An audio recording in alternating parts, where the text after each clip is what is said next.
नमस्कार, आप देख रहे हैं के न्यूज इंडिया। मैं हूं आपके साथ तन्वी सक्सेना। ब्रेकिंग न्यूज की शुरुआत करते हैं अहम खबर के साथ और लखनऊ से बड़ी जानकारी आपको बता रहे हैं, जहां सीएम योगी ने की शिव शक्ति पूजा। आज शोभा यात्रा की अगुवाई करेंगे सीएम योगी। बड़ी जानकारी आपको बता रहे हैं, गोरक्ष पीठाधीश्वर गुरु गोरखनाथ की पूजा अर्चना के बाद शोभा यात्रा करेंगे सीएम योगी। बड़ी जानकारी आपको बता रहे हैं, मंदिर के आगे स्वागत करेंगे अल्पसंख्यक समाज के लोग और मंदिर में पूर्वाहन होगा गुरु गोरक्षनाथ जी का विशिष्ट पूजन। आपको बता दें, तिलकोत्सव कार्यक्रम में श्रद्धालुओं को देंगे आशीर्वाद।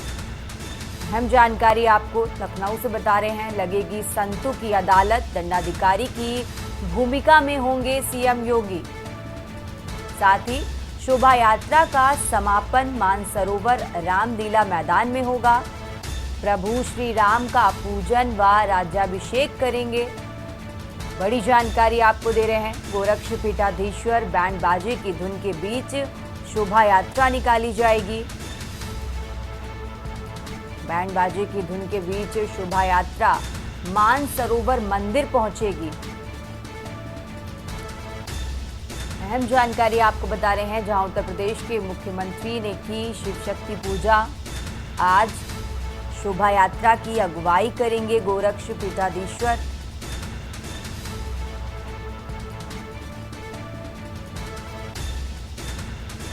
मंदिर के आगे स्वागत करेंगे अल्पसंख्यक समाज के लोग।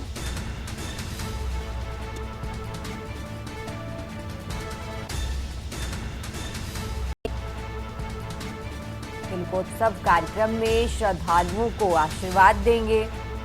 साथ ही लगेगी संतों की अदालत। बड़ी जानकारी आपको दे रहे हैं, शोभा यात्रा का समापन मानसरोवर रामलीला मैदान में होगा।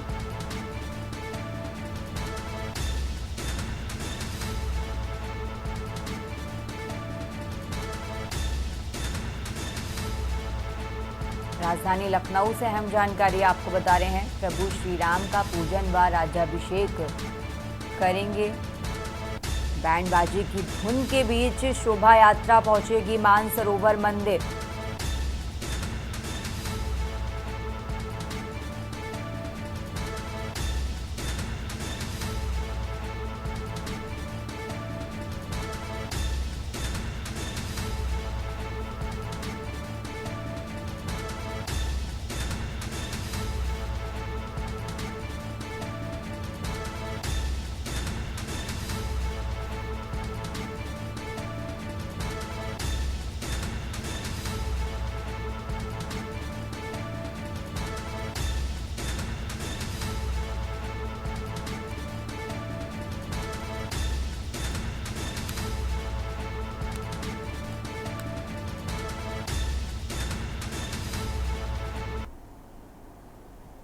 बढ़ते आगे खबरों में, राजधानी लखनऊ से एक और अहम जानकारी आपको बता रहे हैं, जहां धोखाधड़ी करने वाली महिला हुई गिरफ्तार।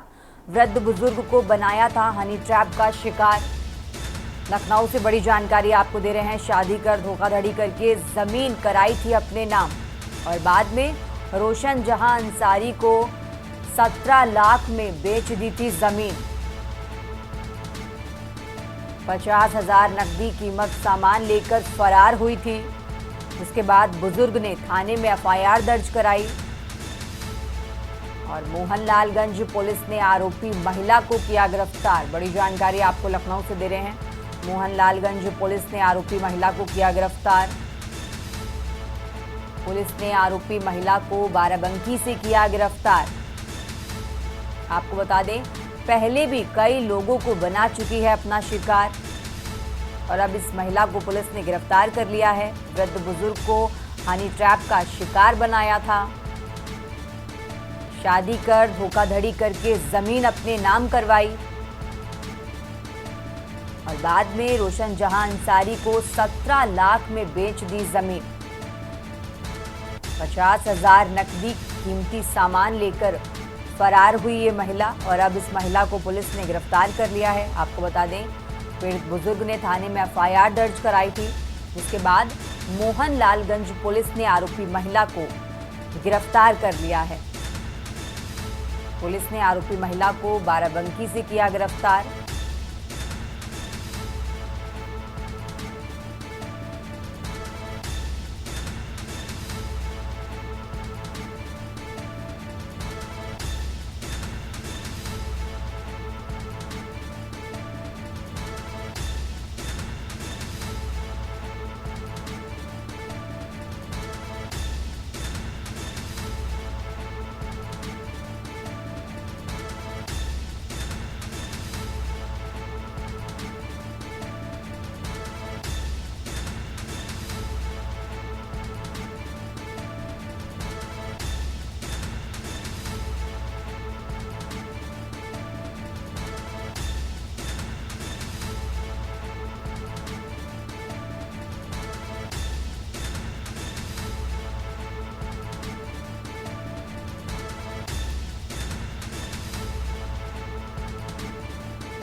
बढ़ते हैं आगे खबरों में और लखनऊ से एक और बड़ी जानकारी आपको दे रहे हैं, जहां टुकड़ों में मिला लापता युवक का कंकाल।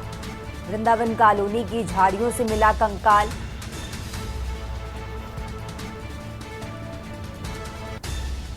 बीस दिन पहले दोस्तों के साथ घर से निकला था युवक।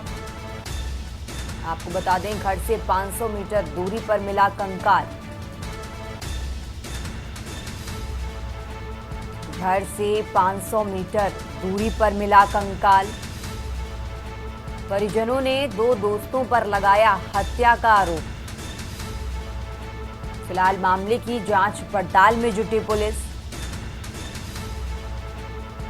आपको बता दें, पीजीआई थाने के वृंदावन कॉलोनी के पास मिला कंकाल। लखनऊ से बड़ी जानकारी आपको दे रहे हैं, जहां टुकड़ों में मिला लापता युवक का कंकाल। वृंदावन कॉलोनी की झाड़ियों से मिला कंकाल। 20 दिन पहले दोस्तों के साथ घर से निकला था युवक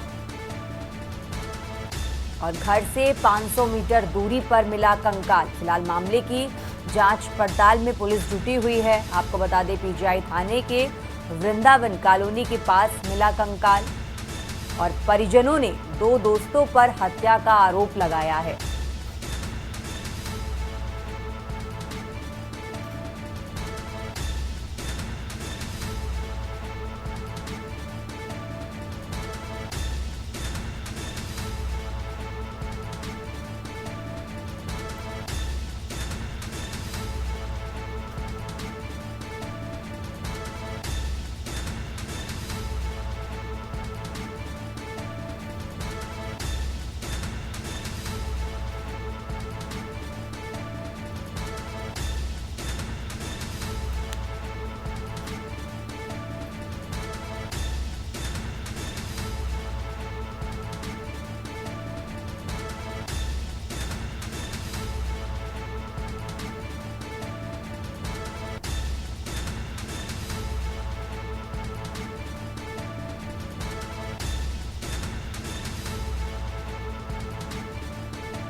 लखनऊ से अहम जानकारी आपको बता रहे हैं, जहां टुकड़ों में मिला लापता युवक का कंकाल। ज्यादा जानकारी के लिए हमारे साथ शिवा शर्मा जुड़ गए हैं। शिवा, जानकारी मिल रही है कि घर से लापता युवक का कंकाल मिला है और परिजनों ने उसके दो दोस्तों पर ही आरोप लगाया है। क्या कुछ जानकारी, शुरुआती जो जांच हुई है उसमें अभी तक क्या निकलकर सामने आया है?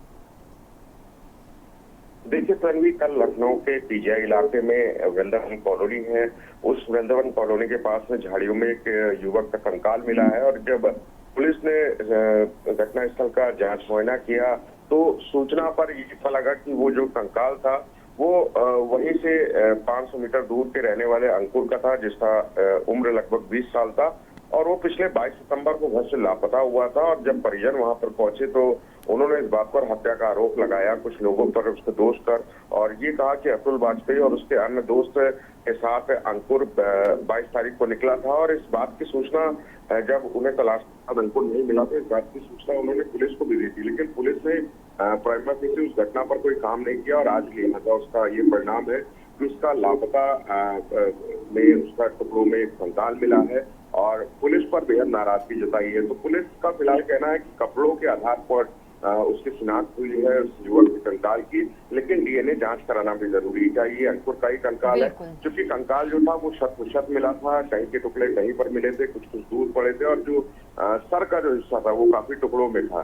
तो एक तरफ परिजन अंकुर की हत्या का आरोप भी लगा रहे हैं उसके दोस्तों पर और पुलिस का ये कहना है कि उसके दोस्तों को फिर से तलाशा जाएगा, उन्हें ढूंढने का प्रयास किया जाएगा और उनसे पूछताछ करने के साथ साथ इस कंकाल के डीएनए की जांच कराई जाएगी और फोन रिकॉर्ड के आधार पर पूरी आगे की कार्रवाई करेंगे।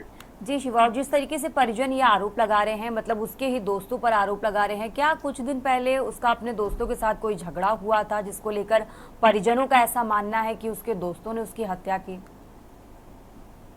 देखिए, परिजन इस बात को ये कह रहे हैं कि जब आखिरी वक्त उन्होंने 22 सितंबर के आसपास जब जाते हुए अंकुर को देखा था, क्योंकि वो पेशे से माली था और जब वो गायब हुआ था तो लोगों ने आसपास यही बताया था कि अतुल और एक अन्य लोगों के साथ उन्होंने अंकुर को जाते हुए देखा है।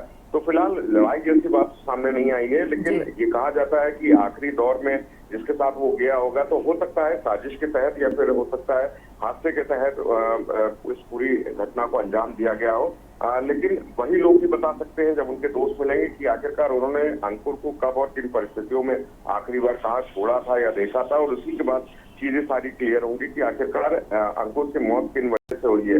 तो फिलहाल पुलिस के जो अफसर है उनका कहना है कि इन्वेस्टिगेशन में थोड़ा समय जरूर लगेगा और वो इस बात को जानने की भी कोशिश करेंगे कि अंकुर की मौत में उनके दोस्तों का या किसी अन्य लोगों का हाथ है।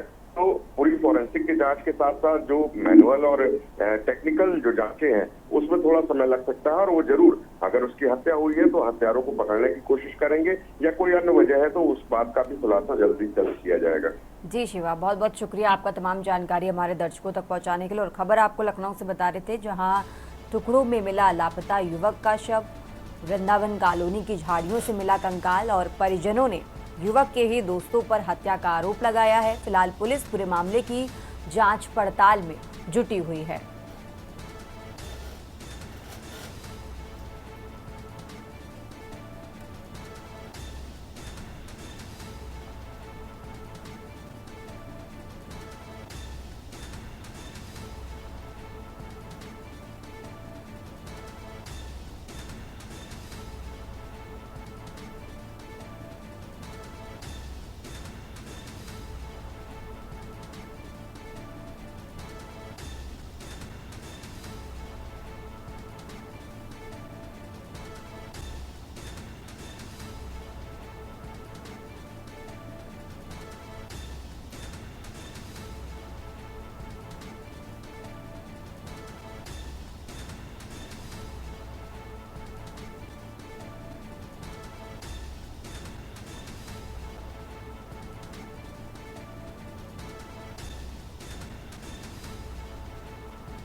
रुक करते हैं अगली खबर का, और अब खबर आपको सहारनपुर से बता रहे हैं, जहां सिद्धपीठ मां शाकंभरी देवी मंदिर में दर्शन को उमड़ा विशाल जनसैलाब।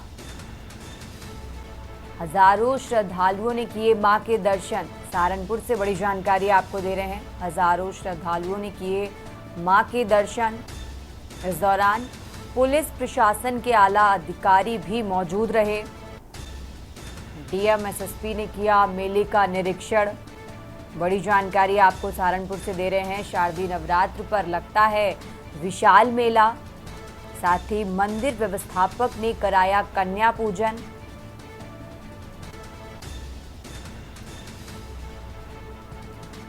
नवमी पर 251 कन्याओं को कराया भोजन। सहारनपुर से अहम जानकारी आपको दे रहे हैं, जहां सिद्धपीठ मां शाकंभरी देवी मंदिर में दर्शन को उमड़ा विशाल जनसैलाब और हजारों श्रद्धालुओं ने किए मां के दर्शन। सहारनपुर से अहम जानकारी आपको दे रहे हैं, इस दौरान पुलिस प्रशासन के आला अधिकारी मौके पर मौजूद रहे। डीएम एसएसपी ने किया मेले का निरीक्षण। सहारनपुर से अहम जानकारी आपको दे रहे हैं, आपको बता दें शारदीय नवरात्र पर विशाल मेले का आयोजन होता है और इसी को लेकर पुलिस के आला अधिकारियों ने मेले का निरीक्षण किया। नवमी पर 251 कन्याओं को कराया भोजन।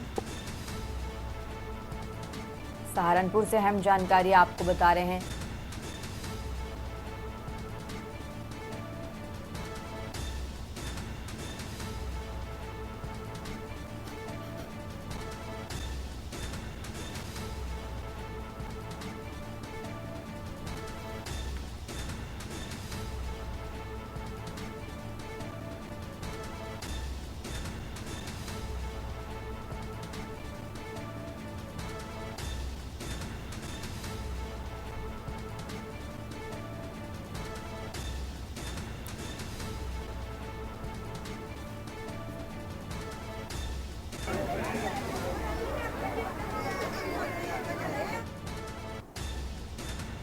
और सहारनपुर से बड़ी जानकारी आपको दे रहे हैं, जहां सिद्धपीठ मां शाकंभरी देवी मंदिर में उमड़ा विशाल जनसैलाब।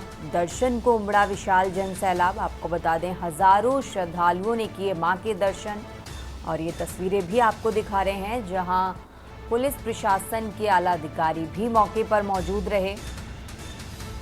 डीएम एसएसपी ने मेले का निरीक्षण किया। शारदीय नवरात्र पर यहां पर विशाल मेला लगता है और इसी को लेकर डीएम एसएसपी ने मेले का निरीक्षण किया। यहां रुकेंगे एक छोटे से ब्रेक के लिए, जल्द हाजिर होंगे। आप देख रहे हैं के न्यूज, खबरों का सारथी। ब्रेक के बाद एक बार फिर से हाजिर है, रुक करते हैं खबरों का। और अब खबर आपको कानपुर से बता रहे हैं जहां नवाबगंज में एमराल्ड के सामने भीषण एक्सीडेंट। कानपुर से अहम जानकारी आपको दे रहे हैं। तेज रफ्तार कार ने ई रिक्शा को मारी टक्कर मारते हुए फुटपाथ पर चढ़ी कार। कानपुर से बड़ी जानकारी आपको दे रहे हैं। कार और रिक्शा दोनों बुरी तरह क्षतिग्रस्त। घायल रिक्शा चालक को भेजा गया अस्पताल।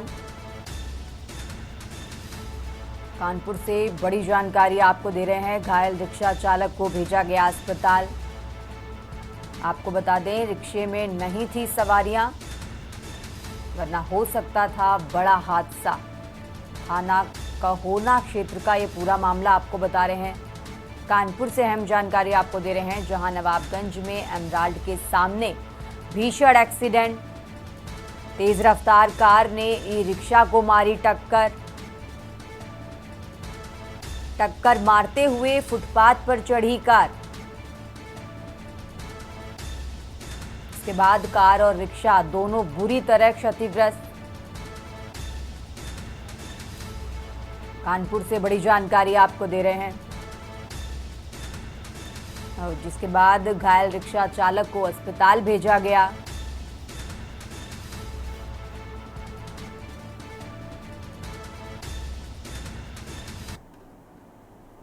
और अब खबर आपको बुलंदशहर से बता रहे हैं जहां खेतों तक पहुंचे डीएम एसएसपी।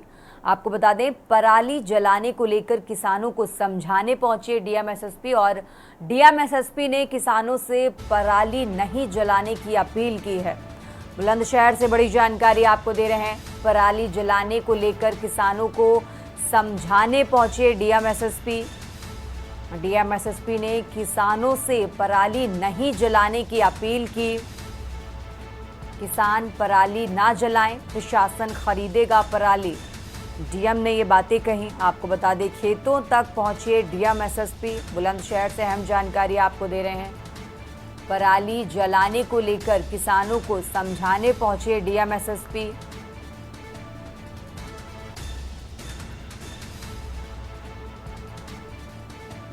डीएम ने कहा कि किसान पराली ना जलाएं, प्रशासन खरीदेगा पराली। बुलंदशहर से अहम जानकारी आपको दे रहे हैं। एसएसपी ने किसानों को जागरूक किया। और इसी खबर पर ज्यादा जानकारी के लिए हमारे साथ बुलंदशहर से संवाददाता अनिल मेड़ा जुड़ गए हैं। अनिल, जिस तरीके से पहले भी बुलंदशहर से खबरें आ रही थी कि किसान लगातार समझाने के बावजूद भी पराली जलाना नहीं छोड़ रहे हैं, और अब ये तस्वीर आ रही है कि डीएम एसएसपी खुद किसानों को समझाने पहुंचे हैं। फिलहाल क्या है अपडेट आपके पास? नहीं, बिल्कुल मैं आपको पराली की घटना लगातार आ रही थी। अगर बात की जाए एनसीआर में जिस तरह से पॉल्यूशन बढ़ता जा रहा था, उसको लेकर जनपद बुलंदशहर के डीएम और एसएसपी लगातार अब लोगों से अपील करते हुए साफ साफ दिखाई दे रहे हैं और लगातार खेतों पर भी लोगों को समझाने जा रहे हैं, जिससे कि लोगों से वो अपील कर रहे हैं कि पराली को न जलाएं। पराली को, क्योंकि पराली को जलाने के पॉल्यूशन बढ़ता जा रहा है। और अगर पराली की बात की जाए तो पराली को प्रशासन के द्वारा खरीदने की बात डीएम ने कहा है कि पराली को प्रशासन खरीदेगा और जो भी पराली के पैसे होंगे उसको प्रशासन के द्वारा दिए जाएंगे, लेकिन पराली न जलाएं, जिससे कि जो लगातार पॉल्यूशन बढ़ रहा है। एनसीओ के जनपद बुलंदशहर एनसीआर का क्षेत्र और एनसीआर में लगातार एनजीटी ने पहले ही निर्देश दिए थे कि कोई भी पराली न जलाए। हालांकि जनपद बुलंदशहर में जो दीपावली या पटाखों की बात की जा रही थी तो उसको लेकर भी प्रतिबंध लगाया गया था। उसको लेकर डीएम एसएसपी लगातार लोगों को जागरूक कर रहे हैं और तमाम जनपद बुलंदशहर के जितने भी क्षेत्र अधिकारी हैं एसडीएम लगातार लोगों से गाँव जाकर मीटिंग भी कर रहे हैं। और अब तो जनपद एसएसपी और डीएम भी खुद लोगों को गाँव जाकर अपील कर रहे हैं, जागरूक कर रहे हैं लोगों को पराली न जाए, जिससे कि जो आने वाला जो प्रदूषण है उसको रोका जा सके और पराली को कोई भी व्यक्ति न जाए और पराली को कोई भी हो जो गौशाला, जो जितनी गौशाला बनाई गई वहाँ दे के आए और देने के साथ साथ जो भी पराली का जो पैसा होगा उसको प्रशासन के द्वारा दिया जाएगा। तो लगातार डीएम के द्वारा अपील की जा रही है और उन्होंने सख्त निर्देश भी दिए हैं कि कहीं भी अगर कोई भी किसान अगर नहीं आदेश को नहीं मानता और अगर पराली जलाता है तो उसके खिलाफ कार्रवाई की जाएगी और बिल्कुल। कार्रवाई के साथ उसमें जुर्माना भी बरता जाएगा। माना जा रहा है कि प्रशासन के द्वारा खुद समझाने पर अब किसान मान जाएंगे। बहुत बहुत शुक्रिया आपका तमाम जानकारी हमारे दर्शकों तक पहुंचाने के लिए। और खबर आपको बुलंदशहर से बता रहे थे, जहां किसानों के बीच खुद डीएम और एसएसपी पहुंचे और किसानों को समझाया कि वो पराली ना जलाएं, प्रशासन उसे खरीदेगा। देखिए, आप जानते हैं कि माननीय एनजीटी द्वारा और माननीय सरकार की खेतों में पराली ना जलाई जाए, क्योंकि उससे पर्यावरण प्रदूषण होता है और जो मिट्टी की उर्वरा शक्ति है वो भी खराब होती है। अभी इधर कुछ घटनाएं जनपद में प्रकाश में आई हैं जहां पराली जलाई गई है, जिनमें कुछ किसान दंडित भी हुए हैं। आज मैं और एसएसपी साहब दोनों स्वयं खेतों का निरीक्षण करने आए और किसानों को समझाने आए हैं कि पराली ना जलाएं। पराली यदि उनके पास है तो हम उसको खरीद लेंगे, हम अपनी गौशालाओं में भेज देंगे, वो पराली इकट्ठा करके रख लें और हमको सूचित कर दें। या मेरे पंचायत सहायक हैं, लेखपाल हैं, जो गांव में बीटीएम एटीएम लगे हुए हैं, कृषि विभाग के वो हैं, तहसीलदार हैं, एसडीएम, किसी को भी बता दें, वो पराली हम उनकी खरीद लेंगे। हमारे जनपद में पराली से गैस बनाने का भी एक प्लांट लगा हुआ है।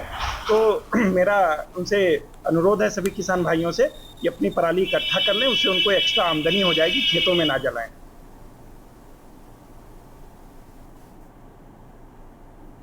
खबरों में आगे बढ़ते हैं। बुलंदशहर से एक और अहम जानकारी आपको बता रहे हैं, जहां महाकाली की शोभा यात्रा के दौरान हादसा और ट्रैक्टर ट्रॉली की चपेट में आकर मासूम की मौत।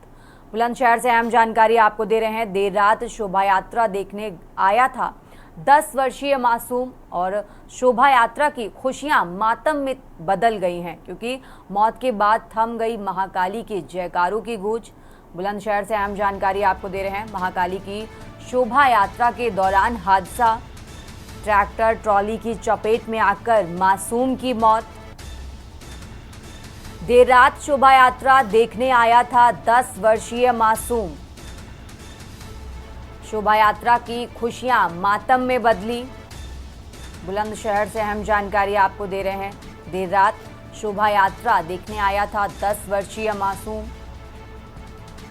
शोभा यात्रा की खुशियां मातम में बदली। शिकारपुर में अष्टमी पर निकाली जा रही थी शोभा यात्रा और मौत के बाद थम गई महाकाली के जयकारों की गूंज। बुलंदशहर से अहम जानकारी आपको दे रहे हैं, जहां महाकाली की शोभा यात्रा के दौरान ये हादसे की खबर आपको बता रहे हैं। ट्रैक्टर ट्रॉली की चपेट में आकर मासूम की मौत। देर रात शोभा यात्रा देखने आया था 10 वर्षीय मासूम। खबरों में आगे बढ़ते हैं और अब खबर आपको नोएडा से बता रहे हैं, जहां सिलेंडर फटने से लगी भीषण आग। देर रात सेक्टर 27 में मकान में लगी आग। नोएडा से खबर आपको बता रहे हैं, मकान के प्रथम तल पर लगी भीषण आग। आपको बता दें, सिलेंडर फटने से घर में आग पकड़ने से हुआ हादसा। दूसरे तल पर रह रही 2 बहनें आग में झुलसी और एक लड़की की इलाज के दौरान मौत हुई, तो वहीं दूसरी बहन की हालत नाजुक बनी हुई है। फिलहाल दमकल की 2 गाड़ियां आग पर काबू पाया है और घर का सारा सामान जलकर खाक हो गया है।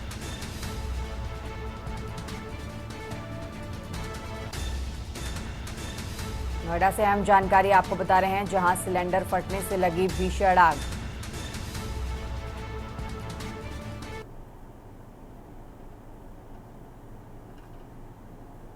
और अब बात कर रहे हैं राजधानी लखनऊ की, जहां जुआरियों के अड्डे पर पुलिस का छापा।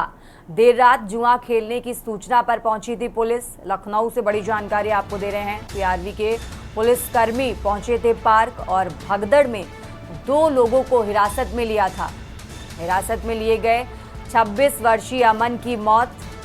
राजधानी लखनऊ से बड़ी जानकारी आपको दे रहे हैं। परिजनों ने पुलिसकर्मियों पर पिटाई का आरोप लगाया और पुलिस अफसरों के मुताबिक पोस्टमार्टम रिपोर्ट के बाद दोषी पाए जाने पर पुलिसकर्मियों पर होगी कार्रवाई। राजधानी लखनऊ से बड़ी जानकारी आपको दे रहे हैं। विकास नगर थाने के अंबेडकर पार्क की ये घटना आपको बता रहे हैं।